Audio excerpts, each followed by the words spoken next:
The first step towards achieving your dreams is having the right coach.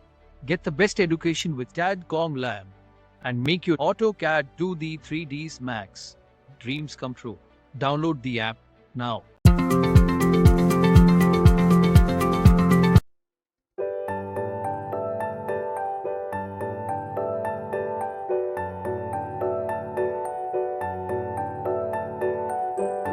Architecture part में इसीलिए call outs को use करा गया है, डिटेल कॉल आउट को यूज़ करा जाता है ताकि आप उनको मार्क करके अलग सेपरेटली शो करा सकें सिस्टमेटिक वे में। इसीलिए इनको मार्क करा गया है क्योंकि हम हर एक चीज़ को इसके बारे में, तो मैंने लास्ट टाइम बोला था कि आप लोग इसकी डिटेल्स को मेंशन करेंगे जो आपने ऑब्जेक्ट डिज़ाइन करा है अपना।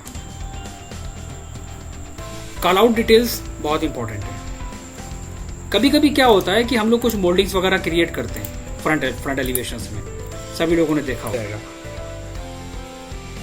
अरे अब तो खैर, तो टाइप्स ऑफ बेड के नेम, जब तक आपको उनको कैटेगरी, आपने बहुत सारे बेड के ये डिज़ाइन देखे होंगे बट उनके नेम्स के बारे में बहुत रेयर केसेस में, क्योंकि काम करने के लिए कुछ चीज़ों के बारे में जानना बहुत इम्पोर्टेंट है। लाइक कुछ स्टैंडर्ड साइजेस के बारे में,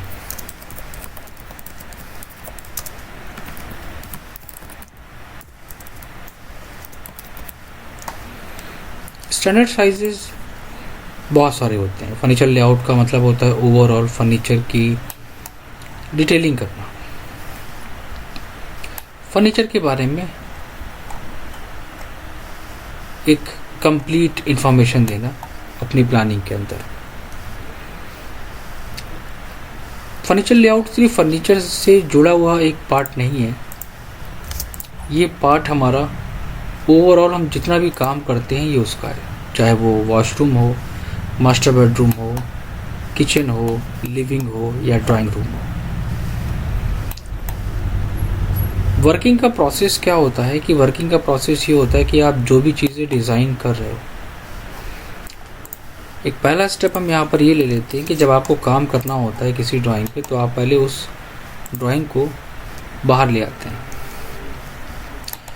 और जितनी भी एक्स्ट्रा डिटेल्स होंगी हम उनको डिलीट कर देते हैं, क्योंकि हमें जिस डिटेल पे काम करना है हम उस डिटेल को रखेंगे और बाकी सारे ऑब्जेक्ट को डिलीट कर देंगे। वही प्रोसेस हमें यहाँ पे भी लेना है। मैंने एक डायमेंशन को सेलेक्ट करके सेलेक्ट सिमिलर का यूज़ करा है, म्यूट करिए, सेलेक्ट सिमिलर का यूज़ करा है एंड डी सेलेक्ट ऑल को कर दिया। सेलेक्ट सिमिलर से क्या हुआ कि ओवरऑल ऑब्जेक्ट हमारे वहाँ पर डिलीट हो गए। पॉइंट यहाँ पर क्या आता है? पॉइंट यहाँ पर यह आता है कि आप चीज़ों को कैसे डिज़ाइन करोगे, क्या क्या डिटेल्स आप वहाँ पर मेंशन कर सकते हो, कौन कौन से पार्ट हैं आपके जो आप वहाँ पर दिखा सकते हो। एग्जाम्पल, जब भी हम कोई पर्टिकुलर एरिया डिज़ाइन करते हैं तो वहाँ पर हमें कुछ चीज़ों का ध्यान रखना होता है, कुछ चीज़ों के बारे में जानना होता है। आप वॉशरूम डिज़ाइन कर रहे हो तो आप वहाँ पर कोशिश करो कि हम वॉशरूम को कुछ इस तरह डिज़ाइन करेंगे ताकि उसके अंदर चीज़ों को हम सिस्टमेटिक वे में मेंशन कर सकें, और ये डिटेल हमारी आगे वर्क जब हम करेंगे इंटीरियर का तो वहाँ पर ये बहुत ज़्यादा यूज़फुल होती है। दूसरा ये कि हम जो भी ऑब्जेक्ट, जो भी डिज़ाइनिंग करते हैं बहुत ही सिस्टमेटिक वे में करते हैं, मतलब कि हर एक चीज़ को बहुत डिसाइड करके कहाँ पर क्या ऑब्जेक्ट हमारे होंगे, हर एक चीज़ को हमें डिसाइड करना होता है। हम यहाँ पर ये भी कर सकते हैं कि उन ऑब्जेक्ट के टैग, उन ऑब्जेक्ट के टैगिंग को हम वहाँ पर कर सकते हैं, जैसे कि आपने क्या बनाया उसको आप एक्सप्लेन कर सकते हो टैग के साथ और डिफरेंट कलर के साथ। लेकिन ये चीज़ हम सिर्फ एक ड्राइंग में कर सकते हैं, वो है फर्नीचर लेआउट में। हमारे पास वैनिटी है तो हम यहाँ पर क्या करेंगे, एक वैनिटी का टैग लगाएंगे। एंड रोटेट कराएंगे आरो एंटर करके, ऑर्थो ऑन करके, कुछ इस तरह। पहला पॉइंट। कुछ चीज़ों के बारे में जानना बहुत इंपॉर्टेंट होता है कि हम वॉशरूम डिज़ाइन कर रहे हैं तो शॉवर एरिया कहाँ पर देना है, WC दे रहे हैं तो वहाँ पर कितना स्पेस होना चाहिए, वैनिटी के लिए हमारे पास कितना स्पेस होना चाहिए। चीज़ों को हम डेकोरेट कर सकते हैं, उनको हम इस तरह डिज़ाइन कर सकते हैं, क्योंकि फर्नीचर लेआउट का मतलब होता है overall detailing of the furnitures. तो हम उसमें कलर्स वगैरह का, हैचिंग्स का यूज़ कर सकते हैं, वो कोई इशू नहीं है।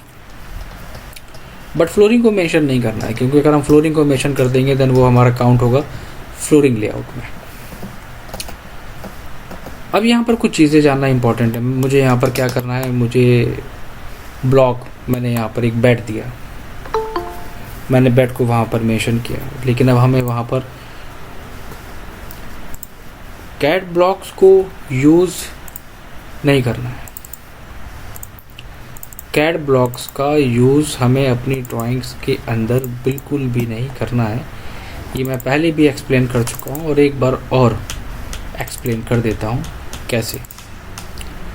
कैड ब्लॉक्स जो हमने शेयर करे हैं उसमें बहुत सारे सिंबल्स हैं। करना हमें यहाँ ये होगा कि हम उस सिंबल्स को एक बहुत ही सिंपल सा जो डिज़ाइन हो गया, उस डिज़ाइन को कॉपी पेस्ट करना है। उस डिज़ाइन को कॉपी पेस्ट करना है हमें अपनी ड्राइंग्स के अंदर। कैसे? मैंने कोई भी डिज़ाइन सिलेक्ट करा,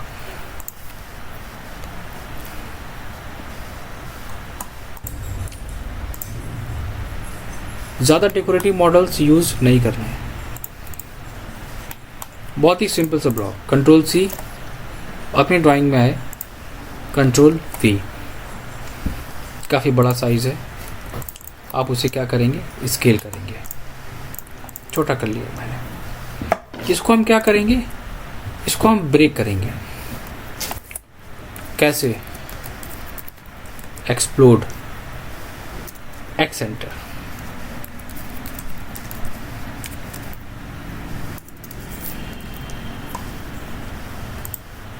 accentor, select, enter.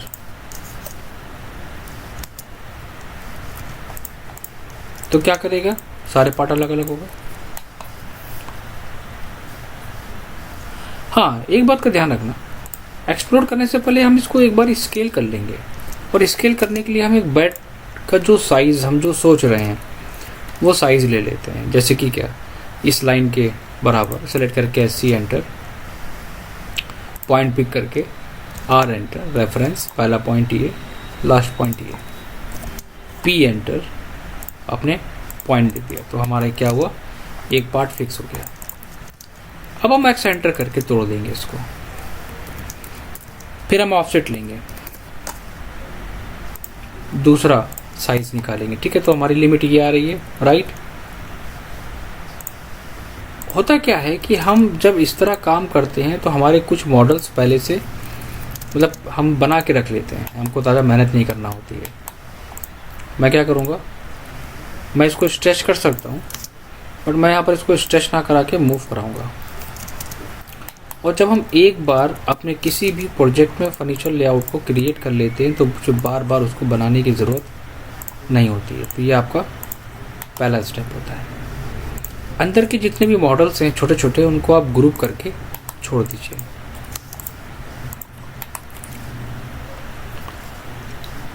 Simple design देना है, आप सिंपल डिज़ाइन दीजिए। एक तरीका मैं यहाँ पर एक्सप्लेन करना चाह रहा हूँ कि कैसे आपको काम करना है। ज़रूरी नहीं है कि हम बहुत डेकोरेटिव मॉडल्स वहाँ पर मेंशन करें, बिल्कुल नहीं। मेन हमारा वर्क वहाँ पर ये है कि हम जो डिज़ाइन देने जा रहे हैं ये सिर्फ और सिर्फ स्पेसिंग को काउंट करेगा, सिर्फ स्पेसिंग को। मुझे बाकी डिज़ाइन से मतलब नहीं है, इस चीज़ का ध्यान रखना है। एक्स्ट्रा पार्ट सारे डिलीट कर दो, सेलेक्ट करके मूव कराओ, आपने डिसाइड करा कि आप यहाँ पर दोगे एक बेड साइड टेबल, उसका प्लान आपने बनाया और एक गैप ले लिया जिसको हम मॉडल के साथ डेकोरेट करना स्टार्ट करेंगे। Select, SC enter and move. फिर दोनों मॉडल को हम क्या करा देंगे, चाहे तो हम उसको मिरर करा सकते हैं, चाहे तो हम उसे कॉपी करा सकते हैं। दोनों ऑप्शंस हैं हमारे पास।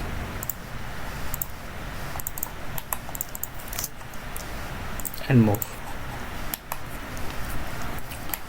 कुछ और डेकोरेट करना चाहते हो कर सकते हो, कोई लिमिटेशंस नहीं है इसके अंदर। इसके अंदर सिर्फ और सिर्फ आपकी क्रिएटिविटी चाहिए, बट कलर का यूज़ नहीं करना है। यहाँ पर एक बात का हमें ध्यान रखना है, कलर इफेक्ट का बिल्कुल भी यूज़ नहीं करना है। साइज,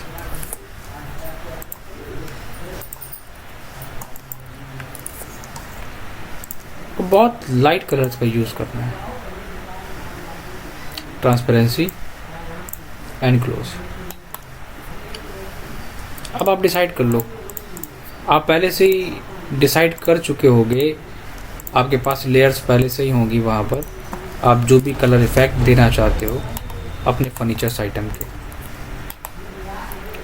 उनको आप पहले से ही डिसाइड कर लेना, जो भी आप कलर इफेक्ट्स वगैरह चूज़ करेंगे।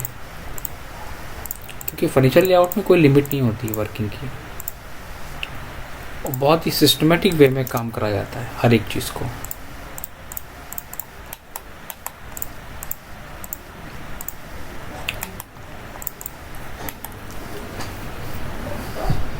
टैगिंग हम कर सकते हैं।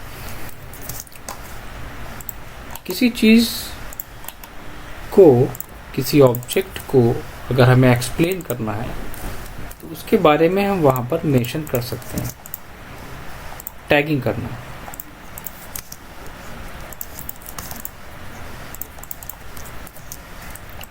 चाहे कुछ भी हो, उनके आप वहाँ पर नेमिंग कर सकते हो। और कोशिश करो ये देख के कि आपके पास अगर स्पेस है तो वहाँ पर आप उसको डेकोरेट करो। डेकोरेट सेंस मतलब क्या होता है कि हमारे पास स्पेस है, हम उसको कैसे यूटिलाइज कर सकते हैं।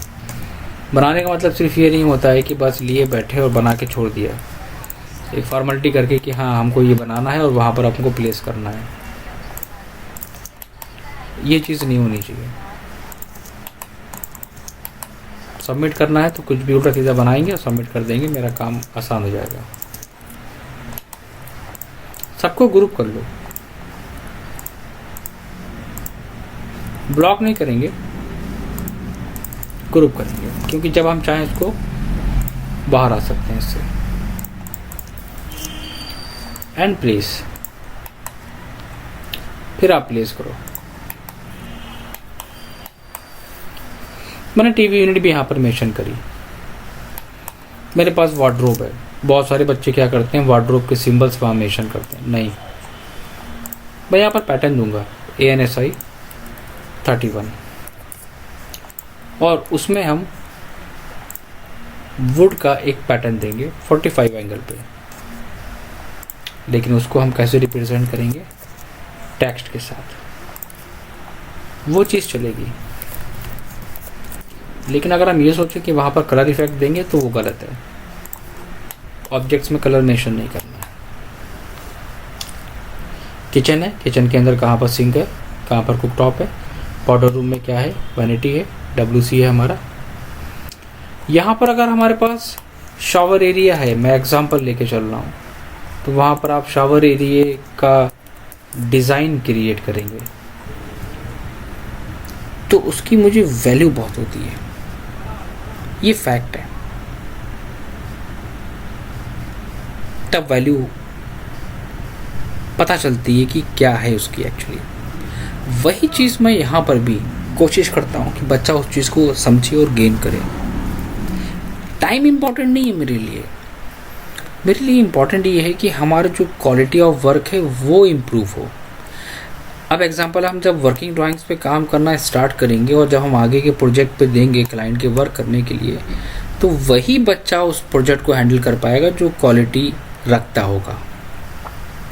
सबको नहीं दे सकता मैं, जो कैपेबल होगा उस प्रोजेक्ट के लिए तभी मैं दे पाऊंगा।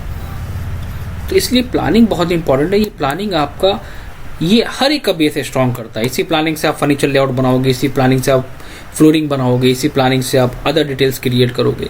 जब यही हमारा सिस्टमेटिक वे में नहीं होगा तो फिर हम फर्नीचर लेआउट कैसे बनाएंगे। एग्जाम्पल, अगर हमने पहले से ही फर्नीचर को यहाँ पर ध्यान दिया होता तो हमको ये इतना टाइम लगता क्या बनाने का। जो मैं इतना टाइम स्पेंड कर रहा हूँ फर्नीचर्स को क्रिएट करने में, क्या मैं इतना करता? नहीं करता। तो अब यहाँ पर क्या करना चाहिए?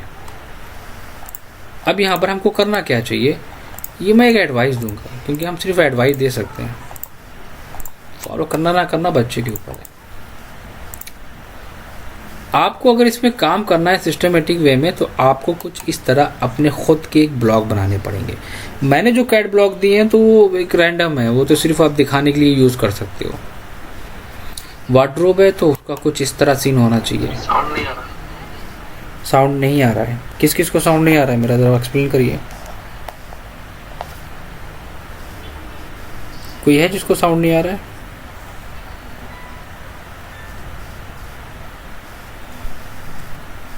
कोई है लाइव जो जुड़ा हुआ है, या म्यूट करके सब चले गए?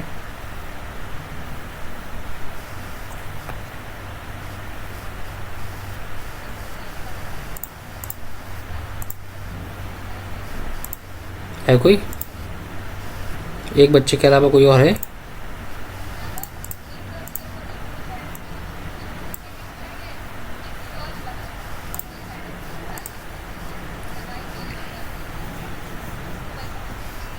बट साउंड हमारे दोनों सिस्टम्स में आ रहा है।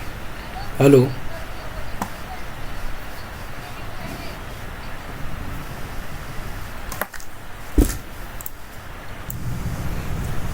किसको किसको साउंड नहीं आ रहा है? अभी आ रहा है। अब आ गया सर, उसमें नहीं आ रहा था। मैसेज कर दिया करो ग्रुप में, जब ना आया करा करें।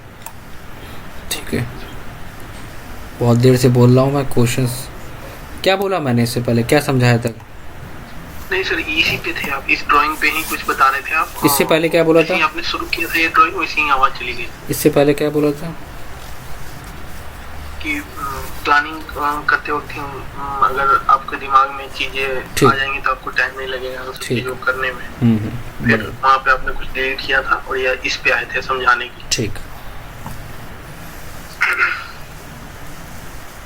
तो मेहनत अगर कर सकते हो तो कर लो, बहुत अच्छी बात है। कैड ब्लॉक जो हमने दिए हैं उस कैड ब्लॉक को यूज नहीं करना है इस ड्राइंग्स में। वो कैड ब्लॉक्स को सर मतलब उसको एडिट तो अरे मेरी पूरी सेंटेंस तो सुना करो। आप लोग खुद ब खुद डाउट्स दूर हो जाएंगे, डोंट वेरी, है ना। मैं भी खुद एक्सप्लेन कर रहा हूँ। वो कैड ब्लॉक्स आप यूज कर सकते हो, लेकिन वो स्टैंडर्ड डायमेंशंस पे है नहीं, एक्चुअली रैंडम है वो। अब यहाँ पर मेरा कहने का मतलब क्या था, कि मैं यहाँ पर क्या कहने जा रहा था, कि उन कैड ब्लॉक्स को आप कन्वर्ट करके स्टैंडर्ड साइजेस पे बना के, कलर्स करके, डेकोरेट करके अपनी खुद की एक लाइब्रेरी बनाइए। हर एक फर्नीचर आइटम का आप अपना खुद का एक डिजाइन क्रिएट करिए। अब बात की ये कैड ब्लॉक्स हमको मिल सकते हैं, बिल्कुल मिल सकते हैं, लेकिन अभी नहीं मिलेंगे, अभी बनाना पड़ेगा। बेड का डिजाइन बनाइए, डेकोरेटिव टेबल्स क्रिएट करिए स्टैंडर्ड साइजेस पे, बेड बनाइए। अभी जो आप ये दिखा रहे हैं ये ऑटोकैड का ही है? ये ऑटोकैड ही तो खुला है अमित, देखो। ऑटोकैड ही ये ऑटोकैड के ये 2D है, ये कलर है, ये ग्रेडियंट है, ये है कंक्रीट है, टेक्स्ट है, कंक्रीट है। सर आपका आपके कहने का मतलब जो चीजें आपने प्रोवाइड की है उसको हम अलग टेक्सचर में उसके बिल्कुल बिल्कुल बिल्कुल बना के रेडी करें। बिल्कुल अपनी लाइब्रेरी बनाई है आप खुद की स्टैंडर्ड। अच्छा, ओके। ये फर्नीचर लेआउट इसी को कहते हैं। इन सारे फर्नीचर्स को प्रॉपर वे में बेसिक से लेके मॉडर्न तक आपको हर एक फर्नीचर्स क्रिएट करके वहाँ पर रखना पड़ेगा। अब टाइम टेकिंग पार्ट है, कौन करेगा? करना पड़ेगा, नहीं करेगा कोई, 100% कोई नहीं करेगा। मेहनत का काम है ये, बैठना पड़ेगा इस पे, टाइम देना पड़ेगा, स्टडी करना पड़ेगी, डेकोरेटिव आइटम्स बनाने पड़ेंगे। हाँ, सभी लोग कर सकते हैं। अब आगे अपना कैरियर आगे लेके चलना है, मेहनत करनी है तो सबको करना पड़ेगा।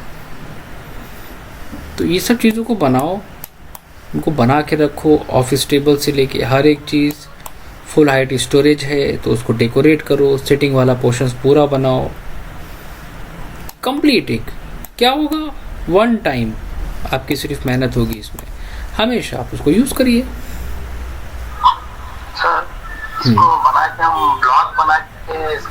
ब्लॉग बना के आप यूज़ कर सकते हो, ब्लॉग बना के आप अपनी लाइब्रेरी बना लो। ब्लॉग बना के मत रखो, एक फाइल के अंदर लाइब्रेरी मतलब लाइब्रेरी कैसे क्रिएट करेंगे लाइब्रेरी? आप ये फाइल देख रहे हो मेरी, इस फाइल में क्या दिख रहा है? सिर्फ ब्लॉग दिख रहा है ना मेरे, तो ये लाइब्रेरी होगी मेरी।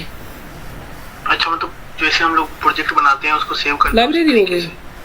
आप उस फाइल को ओपन करिए, कंट्रोल सी करिए, अपनी ड्राइंग में कंट्रोल वी करिए, जी जी जी जी, है ना। ब्लॉक्स, अब ब्लॉक्स तो ये भी हैं। अब एक एक ब्लॉक्स हमारा ये ऑब्जेक्ट है, सबको बना के रखा हमने, ट्री से लेके हर एक पार्ट सब ब्लॉक्स हैं।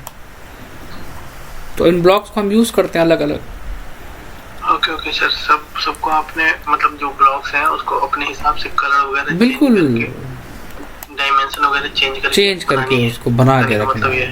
कोई पूछेगा ना तो बता सको कि ये ऐसे उठा के, जो 99% कैड ब्लॉक का इस्तेमाल करता है बच्चा, 99% कैड ब्लॉक का। तो आगे से काम करने का तरीका क्या होगा कि ये आपके पास ऐसी लाइब्रेरी बनी होनी चाहिए, और फर्नीचर लेआउट हमारा फिर ऐसा नहीं होना चाहिए, फिर उस तरह होना चाहिए, उसे कहेंगे एक्चुअल फर्नीचर लेआउट। मैंने इसको बना दिया, आपने दिखाया वैसा, बिल्कुल बिल्कुल बिल्कुल वैसे ही होना चाहिए फर्नीचर लेआउट। अच्छा, ठीक है। तब वहाँ पर टैग लगने के बाद लगेगा कि हाँ ये हमारा फर्नीचर लेआउट है, तब कहा जाएगा। वरना भी तो सिर्फ एक तरीके से हम ये कहेंगे कि हाँ फर्नीचर लेआउट है, फर्नीचर है हमारे पास बेसिक, और उसकी डिटेलिंग है। अभी भी फर्नीचर लेआउट ये भी कहलाएगा, फर्नीचर लेआउट वो भी कहलाएगा। दोनों में डिफरेंस क्या होगा? वो होगा फर्नीचर लेआउट तो वो प्रॉपर फर्नीचर लेआउट दिखेगा। दोनों को कंपेयर करने में ये डिफरेंस आएगा। सर एक बात पूछनी थी, जैसे जहाँ जिस तरीके का डिमांड होगा उस तरीके से काम करना होगा ना? देखो, डिमांड वाली बात नहीं है, बेड के स्टैंडर्ड साइज बना के रखने पड़ते हैं। अब ये नहीं है कि बहुत मॉडर्न बेड है, सिर्फ हमें बेड को दिखाना है कि यहाँ पर बेड प्लेस है। बेड हमारा क्या है? बेड का साइज ये है। बेड के पास क्या है? साइड टेबल है। हाँ, अब ये साइड टेबल हमने अलग अलग साइज की बना के रख ली, एक बना के रख लो, उसको स्केल कर लेना। बेड को बना के रख लो अलग अलग साइज के, एक बेड आपने ये बना लिया, दूसरा बनाया, फिर तीसरा बनाया, उसको बनाते चले गए। जब एक बार बनाएंगे तो एक साथ उसकी कॉपी बनाते चले आएंगे, है ना।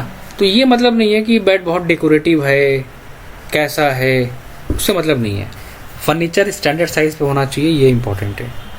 डेकोरेट करो, सोफ़ा दे रहे हैं, सोफ़ा हमारा क्या क्या होना चाहिए? स्टैंडर्ड साइजेस पे होना चाहिए। तो पहला पॉइंट क्या आ गया? पहला पॉइंट हो गया कि वर्क करने के लिए हमें क्या करना होगा? हमें स्टैंडर्ड फर्नीचर्स आइटम क्रिएट करने पड़ेंगे, जो थोड़ा सा डिफिकल्ट है। तब लगेगा कि ऑटोकैड में कुछ सीखा है और कुछ काम करने जा रहे हो। सर थोड़ा बहुत लगेगा लेकिन हो जाएगा। बिल्कुल सही है, ठीक है, लगेगा इसमें, कोई बात नहीं, धीरे धीरे करोगे बनता चला जाएगा। हो जाएगा। वन टाइम लगती है मेहनत, बार बार नहीं होती है, धीरे धीरे करके हो जाएगा। फिर आते हैं नंबर 2 पॉइंट पे। सारे फर्नीचर्स आइटम क्रिएट करने के बाद, ओहो यार शिट, सारे फर्नीचर्स आइटम हमने यहाँ पर डिज़ाइन करे, ठीक है, कौन सा क्या है ये समझ में आ गया। लेकिन एक बहुत बड़ी प्रॉब्लम आती है कि टाइप्स ऑफ साइजेस के बारे में जानना। वॉशरूम डिज़ाइन कर रहे हैं तो उसके बारे में आइडिया नहीं है, वैनिटी का साइज़ क्या लेना चाहिए, क्या क्या स्टैंडर्ड्स होते हैं। सबसे पहली चीज़ तो ये कि मैं सबके नोट्स फॉरवर्ड करूँगा, उनको हर एक बंदा स्टडी करेगा। और स्टडी करने का मतलब ये नहीं है कि पेपर को लिया, पढ़ा और डस्टबिन में फेंक दिया, नहीं।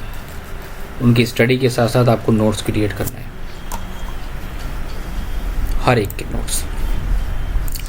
कुछ स्टैंडर्ड्स दिए गए, उन स्टैंडर्ड्स के बारे में समझो। और बहुत सारे स्टैंडर्ड्स ऐसे हैं जिनको बहुत कम लोगों को पता होंगे उनके बारे में। एग्जाम्पल, हमारे पास कभी कभी रिक्वायरमेंट आती है क्लाइंट की कि हमारे पास मुझे एक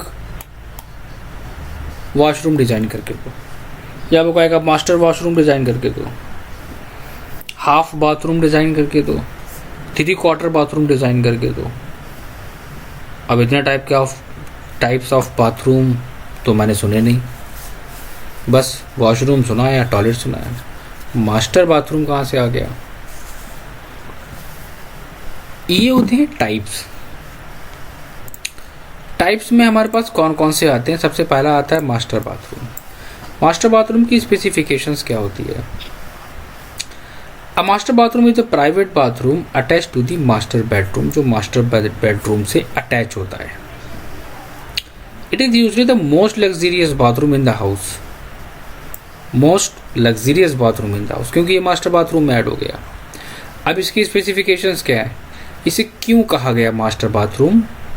अ मास्टर बाथरूम में have a toilet, a sink, a shower, a bathtub या अ कॉम्बिनेशंस, जिसके अंदर क्या होगा, टॉयलेट, सिंक, शावर, बाथटब या कॉम्बिनेशन ऑफ दिस फिक्चर्स। सब master bathroom like double sink भी हो सकता है, वैनिटी भी है, वॉक इन क्लोजेट भी, जकूजी भी, स्टीम शावर भी मास्टर बाथरूम कहलाएगा।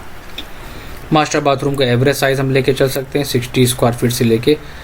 हम ये सोचें कि ये बेडरूम है, उस बेडरूम से कनेक्टेड यहाँ पर वॉशरूम है और हम ये यहाँ पर दे रहे हैं, गलत है, ये नहीं। मतलब कहने का ये है कि ये बेडरूम है और ये बेडरूम है, ये सेपरेट एरिया हो गया ये वाला, यहाँ से एंट्री होगी अलग, यहाँ से बेडरूम की, यहाँ से बेडरूम की। जब हम अंदर आएंगे तब हम जाएंगे, एंटर होंगे इसके अंदर, मतलब सेपरेट होगा वो पार्ट, जिसे कहते हैं Jack and Jill bathroom.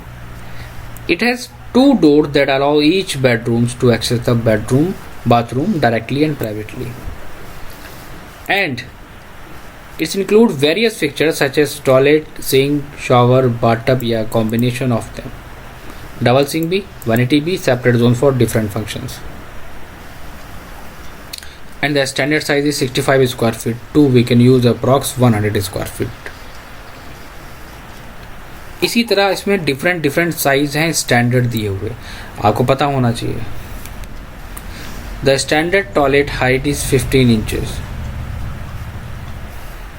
From the floor to the top of the seat. आपको पता होना चाहिए the standard toilet width is 18 inches measure from the one side of the tank to the other. Standard toilet length, इसके बारे में मैं discuss करूंगा अभी। टॉयलेट क्लियरेंस के बारे में जानना बहुत ही इंपॉर्टेंट है। Toilet clearance is the smallest space needed around a toilet for comfortable access. कितना, 38 inch 15 inches from centre to the toilet bowl to the nearest wall, 21 inches from the front to the toilet bowl to the nearest wall या object. अलग अलग name होते हैं उनके। अब 67, 35, 75, अब यहाँ आ गया 67.5, 38, 77, नीचे आ गया 67, 37, 75, फिर और बढ़ गया, फिर और कम हो गया, फिर और बढ़ गया। अलग अलग नेम, अलग अलग कलेक्शंस, डिटेल्स, मटेरियल। तो अब ये तो है नहीं कि हम इतने इन सबको बैठ के बनाएंगे, इसमें तो हम कोई भी यूज़ कर सकते हैं। मतलब ओवरऑल कहने मतलब क्या है कि अगर हम प्लानिंग कर रहे हैं तो प्लानिंग के अंदर हमको मालूम है कि जो हम साइज़ यूज़ कर रहे हैं तो हम बस उसका साइज़ चेंज कर लेंगे, डिज़ाइन से मतलब नहीं है। और साइज़ अगर हम चेंज कर लेंगे तो हम इसको ये एक्सप्लेन कर सकते हैं कि हमारे फ्रंट से कितना क्लियरेंस आ रहा है। ये बेनिफिट मिलेगा अगर हमने उसको एक स्टैंडर्ड पे कन्वर्ट कर लिया। स्केल कर लो, कोई बात नहीं, रैंडम दे दो, थोड़ा बहुत डिफरेंस चलेगा। तो वैनिटी से लेके आपकी मटेरियल तक आपकी जाती है सिलेक्शंस ऑब्जेक्ट के।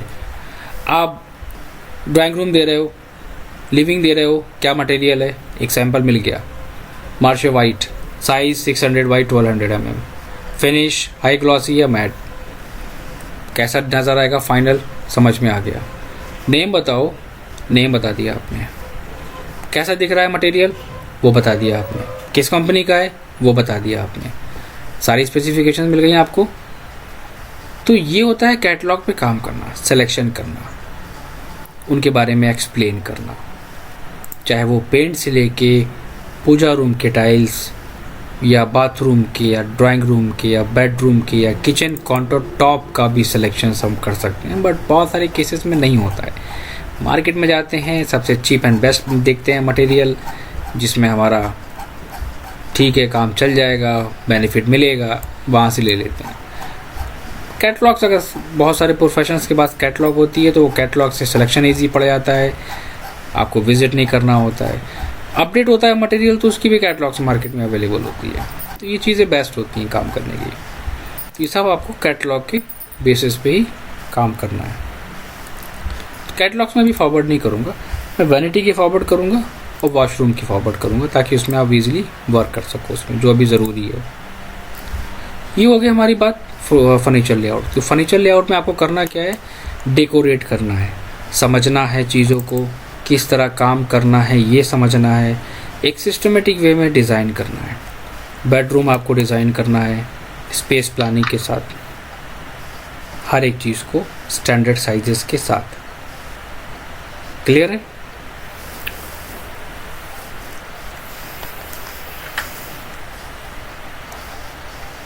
किसी को कोई डाउट?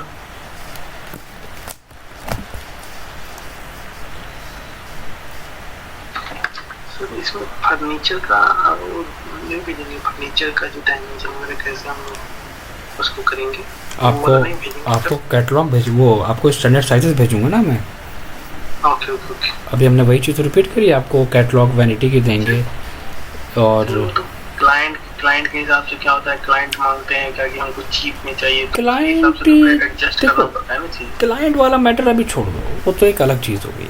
अभी तो आप क्लाइंट के प्रोजेक्ट पे काम कहाँ कर रहे हैं। अभी तो आपको ये सीखना है ना कि हम चीज़ों को किस वे में मेंशन करें, तरीका क्या है, साइजेस कौन कौन से होते हैं।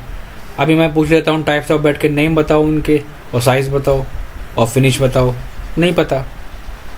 साइड टेबल के नाम बताओ, नहीं पता।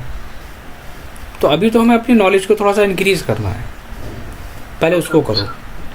फिर जब प्रैक्टिकली उतरते हैं मार्केट में, फील्ड में, तब समझ में आता है कि हमें करना क्या। हमको मालूम है कितने टाइप के बेड होते हैं, स्पेस क्या है हमारा, हम उसके बेसिस पे दे सकते हैं या नहीं दे सकते हैं, रिक्वायरमेंट क्या है। फिर वो आता है अगला स्टेप, है ना। अभी क्या है कि अभी हमें चढ़ना सीखना है, कैसे चढ़ना है हमें। इसीलिए मेहनत बहुत ज़रूरी है। अब लास्ट टॉपिक हमने डिस्कस करा था डोर विंडो का शेड्यूल का, अब हमारे पास एक और बढ़ गया। फिर मैं अगला टॉपिक स्टार्ट करूँगा, फिर वो भी लोड पड़ जाएगा। तो फिर हम यही इस बार भी रिक्वेस्ट कर रहे हैं कि सभी लोग कोशिश करो जल्दी से जल्दी इसको कंप्लीट करने की, ताकि आगे फिर बर्डन ना हो। बताइए।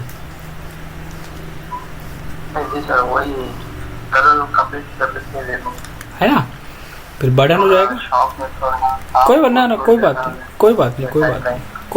कोई दिक्कत नहीं, मैं समझ सकता हूँ।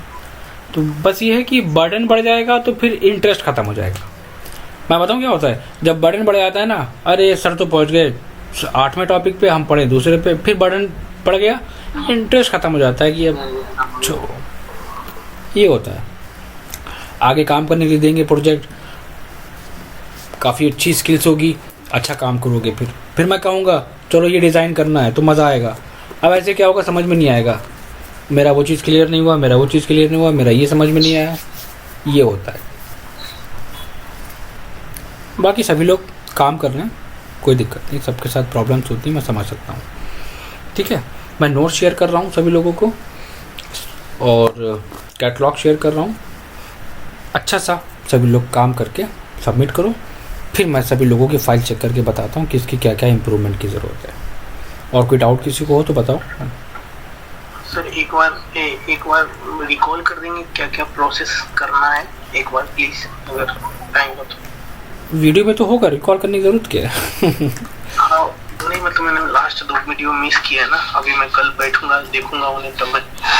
नहीं तो इसमें फ्लोरिंग आपको ग्राउंड फ्लोर फर्स्ट फ्लोर बनाना है, डोर विंडो शेड्यूल्स बनाने हैं और फर्नीचर लेआउट ग्राउंड फ्लोर का, फर्स्ट फ्लोर का, सेकंड फ्लोर का, बस। मतलब कोई कॉपी यूज नहीं करना है, खुद से बना के तो डालना है फर्नीचर लेआउट वगैरह जो भी है सारी चीज़ें। वही तो अभी हम लोगों ने सीखा है, कैट ब्लॉक का यूज़ नहीं करना है, उनको स्टैंडर्ड साइजेस में कन्वर्ट करके फिर यूज़ करना है। कोई भी कैट ब्लॉक का इस्तेमाल नहीं करेगा, सब बनाएंगे, बना के। सर वो शीट साइज क्या होगा सर, हम जो आपने शीट साइज दिया है ना, वो शीट का साइज सर आप तो ड्राइंग शीट के अंदर डाले हैं ना, वो क्या मेजरमेंट क्या साइज होना चाहिए सर? शीट देखो, अभी जो मैं दे रहा हूँ ना, एक रैंडम दे रहा हूँ। शीट के साइजेस होते हैं A3, A2, A4, है ना, तो अभी मैं रैंडम दे रहा हूँ। अभी जो शीट है उसी के अकॉर्डिंग लेके चलना है। साइज अगर नहीं आ रहा है तो शीट को इंक्रीज कर लेना। जब इसका लेआउट निकाला जाता है तो वहाँ पर इसको फिर एडजस्ट करके फिर निकालते हैं, फाइनल निकाला जाता है लेआउट के अंदर। A4 शीट पे आपको प्रिंट करना है तो फिर उसके बाद फिर लेआउट का काम होता है A4 शीट पे निकालना। सर मेरे ड्राइंग्स में PDF में जब मैं क्रिएट करता हूँ तो मेरे डॉटेड लाइन नहीं आते, पता नहीं क्यों। चलो कल संडे है, कल हमें बताना, मैं कनेक्ट करके एक बार चेक कर लूँगा तुम्हारा ये सिस्टम टीम व्यूवर से, कहाँ पर क्या गलती हो रही है, क्या मिस्टेक्स हो रही है। फिर मैं सेटिंग्स वगैरह में कुछ होगा तो मैं चेक कर लूँगा उसको कनेक्ट करके। ठीक है, बाकी मैं शेयर करता हूँ, जिसको भी जो दिक्कत है मुझको बताना, फिर मैं सुरेंद्र का प्रोजेक्ट में देख लियो, प्रोजेक्ट देख लेना। मैंने आपका प्रोजेक्ट देख लिया है सुरेंद्र, अच्छा बनाया है आपने, और आप जो मैंने चेंजेस बताए